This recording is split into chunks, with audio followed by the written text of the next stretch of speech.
জয় গুরু। পরম দয়াল আমার তোমার চরণে জানাই ভূমিষ্ঠ প্রণাম, আর আপনাদের প্রত্যেককে জানাই আনন্দিত জয় গুরু। আজকে আমি আলোচনা করব আচার্য দেবের সঙ্গ করলে কি হয়, কি করে ইষ্ট কেন্দ্রিক চলনে অভ্যস্ত হওয়া যায় আচার্য দেবের সঙ্গ করলে। আজকে এই নিয়ে আলোচনা করব। প্রথম বক্তা ঋক সুন্দর সরকার, তিনি বললেন, ইষ্টকেন্দ্রিক চলনের অপরিহার্য অঙ্গ হল আচার্যমুখীনতা। আচার্যমুখীনতা বিষয়ে বলেন, পরম দয়াল শ্রী শ্রী ঠাকুরকে দর্শন করার সৌভাগ্য আমার হয়নি। ছেলেবেলা থেকে পরম পূজ্যপাদ শ্রী শ্রী বরদার দর্শন ও সান্নিধ্য লাভ করেছি। তার চলা বলা হাসির মধ্যে পরম দয়াল শ্রী শ্রী ঠাকুরের অনুভব হতো, ওনাকে ঠাকুর ভাবতাম। একইভাবে সঙ্গ সান্নিধ্য অনন্ত স্নেহ ভালোবাসা দয়া পেয়ে চলেছি পরম পূজ্যপাদ আচার্যদেব শ্রী শ্রী দাদার। কতবার তিনি মৃত্যুর মুখ থেকে ফিরিয়ে এনেছেন তার ইয়ত্তা নেই। পরম দয়ালের নির্দেশিত পথে আমরা কিভাবে চলব, কি করে ইষ্ট কেন্দ্রিক চলনে আমরা অভ্যস্ত হব, তিনি হাতে ধরে করিয়ে আমাদের শেখাচ্ছেন। তার নির্দেশে যাজন পরিক্রমায় বেরিয়ে মরণোন্মুখ একজন মানুষ কিভাবে জীবনে ফিরে এলো, এমনতর কয়েকটি ঘটনা উল্লেখ করে তিনি বলেন, আচার্যদেবের সঙ্গ না করলে ইষ্টকেন্দ্রিক চলনে অভ্যস্ত হওয়া যায় না। তার জন্য আমাদের প্রত্যেককে ঠাকুরবাড়ি আসতে হবে, তার সঙ্গ করতে হবে। আমরা যেমন তাকে পেতে চাই, তিনিও তেমনি আমাদেরকে পেতে চান। মানব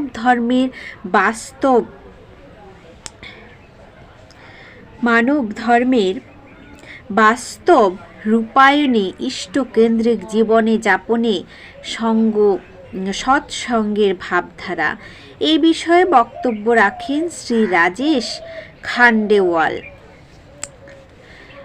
তিনি বলেন, মানুষ রূপে জন্মালেই মানুষ হয় না, মানুষ হতে গেলে তার মান এবং হুঁশ থাকতে হবে। তার জন্যই দরকার ধর্মানুশীলন।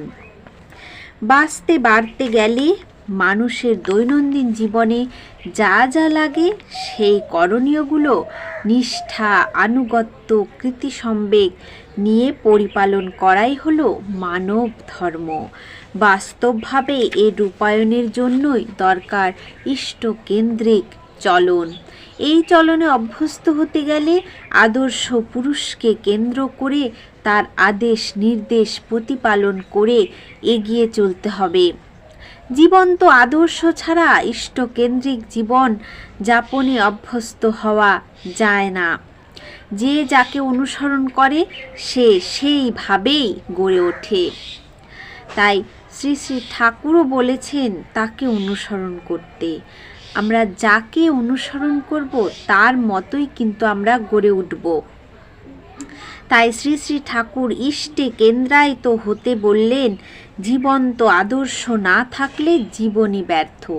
জীবন্ত আদর্শই প্রতি মুহূর্তে আমাদের রক্ষা করে চলেছেন। তার সাথে যুক্ত না হলে জ্ঞান হয় না, আর অজ্ঞানতাই দুঃখের কারণ, জ্ঞানই আনন্দ। সৎসঙ্গের ভাবধারার মূল কথাই হলো ইষ্টে কেন্দ্রায়িত হওয়া। ঠাকুর বললেন, বি কনসেন্ট্রিক, মানে কেন্দ্রায়িত হও।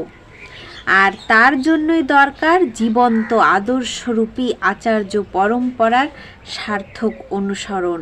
ইষ্টানুসরণে পারিবারিক সংগঠনই রাষ্ট্রীয় সংগঠনের আধার বিষয়ে বক্তব্য রাখেন শ্রী প্রতাপ দাস। তিনি বলেন, পারিবারিক সংগঠন ঠিকভাবে করতে গেলে দরকার ইষ্টানুসরণ। পরিবারের প্রত্যেকটি সদস্য ইষ্টমুখী হলে ইষ্টকে খুশি করার জন্য নিজেদেরকে নিয়োজিত করলে পরস্পরের স্বার্থ হয়ে উঠলে পরিবারের মুখ্য বা প্রধানের প্রতি যথোপযুক্ত শ্রদ্ধা সম্মান রাখলে পরম পিতার প্রতি অদম্য ভালোবাসাই পরিবারের সবাইকে একায়িত করে, আর এইভাবেই পারিবারিক সংহতি বজায় থাকে। পারিবারিক সংগঠনও সুদৃঢ় হয়। পরিবার নিয়েই সমাজ, আর সমাজ নিয়েই রাষ্ট্র।